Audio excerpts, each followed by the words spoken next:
jadi organ viscera thorax. Untuk orientasi arahnya sendiri, di sini ini kranialnya, dorsalnya, caudalnya yang ada panjang. Ini merupakan esophagus yang nanti akan menembus ke aorta yang akan menembus ke cavum abdomen. Dan ini orientasi arah ventralnya. Selanjutnya, di sini kita akan membahas terlebih dahulu di bagian dorsal. Kita bisa menemukan dua bentukan yang seperti selang, di mana bentukan yang seperti selang ini ada yang lebih tegak atau lebih keras dan bercincin, sedangkan yang ini lebih seperti muskulus. Di sini yang seperti cincin, ini ada cincin garisnya ini dan lebih keras seperti tulang rawan, itu bernama trakea. Dan trakea ini hanya masuk ke cavum thorax. Ini seperti bentukan selang AC. Nah, selanjutnya di sebelahnya kita bisa menemukan bentukan yang seperti muskulus. Selang yang seperti muskulus dinamakan esophagus. Nah, esophagus ini nantinya akan menembus diafragma sampai pada cavum abdomen. Jadi ini trakea dan ini esophagus. Trakea, esophagus. Nah, trakea nanti dia akan memiliki percabangan yang pertama. Percabangan yang pertama ini dinamakan bronchus trachealis. Dia akan masuk ke lobus kranial dari pulmodexter. Ini adalah bronchus trachealis. Selanjutnya nanti dia akan memiliki percabangan di bagian ini. Nah, percabangan yang ini itu dinamakan bifurcatio trachealis. Bifurcatio trachealis. Dan ini merupakan bronchus, di mana nanti bronchus akan bercabang lagi menjadi bronchiolus. Selanjutnya kita akan membahas fokus ke pulmo. Di sini pulmo itu terbagi menjadi pulmodexter dan pulmosinister.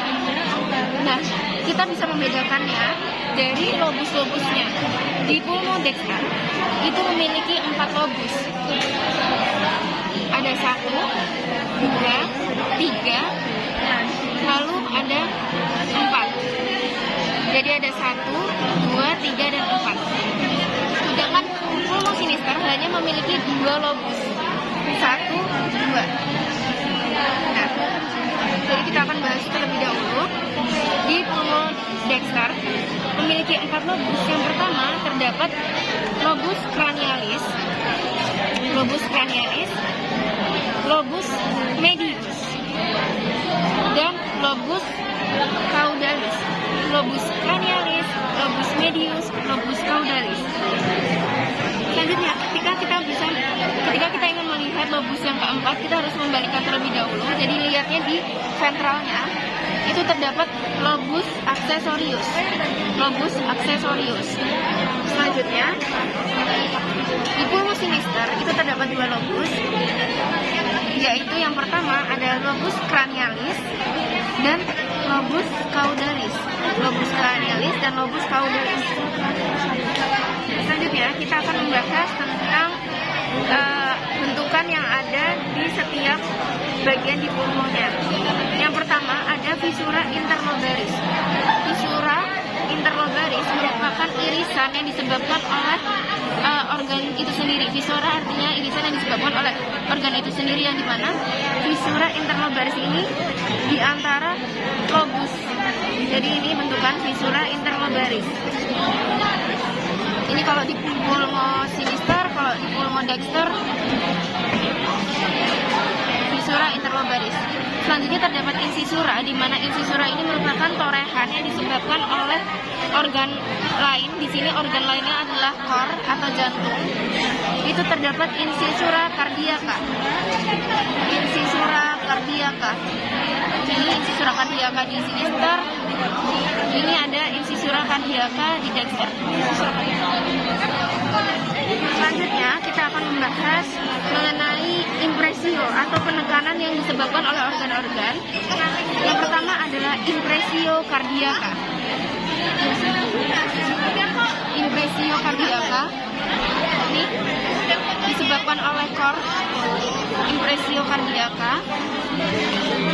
Selanjutnya ada impresio esofagus.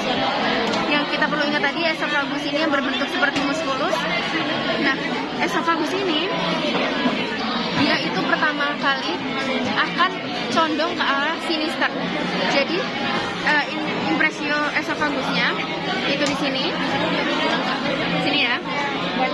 Selanjutnya ketika dia mulai turun dan mau menuju ke kavum abdomen, dia akan lebih condong ke dexter. Jadi di sini kita juga bisa menemukan impresio esofagus di sinister dan impresio esofagus di dexter. Selanjutnya kita akan menemukan impresio trachealis yang berasal dari penekanan dari bentukan trakea di sini, impresio trachealis. Selanjutnya terdapat impresio aorticus yang disebabkan oleh penekanan aorta. Di sini impresio aorticus, dan terdapat impresio yang disebabkan oleh vena yang bernama vena azygos, yaitu impresio vena azygos. Selanjutnya kita akan membahas tentang fasies atau permukaan. Di sini yang kita tahu tadi, di sini kranial, caudal, di sini dorsal, dan di bawahnya adalah ventral. Di sini fasies yang permukaan yang berada di area ini merupakan fasies mediastinalis. Fasies mediastinalis. Sedangkan yang di sini lateralnya yang dia akan bersinggungan langsung dengan costae itu merupakan fasies costalis. Fasies costalis. Sedangkan di bagian sentral itu bernama fasies diafragmatica. Fasies diafragmatica. Pada bagian ventral kita juga dapat menemukan sebuah alur atau sulcus yang akan dilewati oleh vena cava caudalis. Ini adalah sulcus vena cava caudalis. Nanti akan dilewati oleh vena cava caudalis. Ya.